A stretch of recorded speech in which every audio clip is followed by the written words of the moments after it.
ဒါအားလုံးမင်္ဂလာပါဒါမန်ချက်စတော်မှာရနိုင်တဲ့အစားအစာလေးတွေပေါ့နော်ခေါင်းရွက်ပြတ်ထိုးအသေးလေးတွေမှာဘာတွေရနိုင်လဲဆိုတာအကြောင်းကျွန်တော်ကြေညာပေးပါမယ်ဒီမှာဆိုရင်ငပိရေချိုးရမယ်နော်ငပိရေချိုးလေးကလည်းမှုေးနေတာပဲပြီးကြတော့ပဇွန်ပေါ့နော်ပဇွန်ရမယ်နောက်တစ်ခုကကြတော့ကျင်းမြစ်ကြက်သေးရမယ်နောက်တစ်ခုကကြေးဥချင်းချစ်လေးရမယ်ပြီးတော့ပြောင်းမှုကြော်ရမယ်ပြီးကြတော့ငပိရေချိုးလေးနဲ့တိုးဖို့အတွက်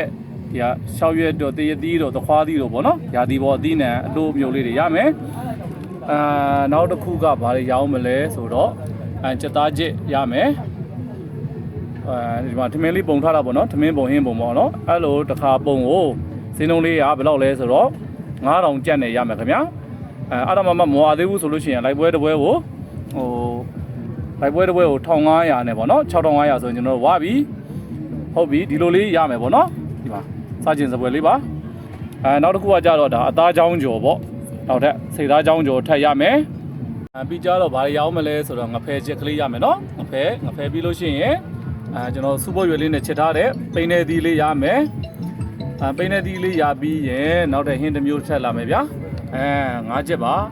ဒါလေးကကျွန်တော်မယန်းသီးလေးနဲ့ချက်ထားတာပါချင်းဆက်ကလေးပေါ့နော်အရန်ကောင်းပါလေအရန်လည်းမြင်ပါလေအဲ့တော့အခု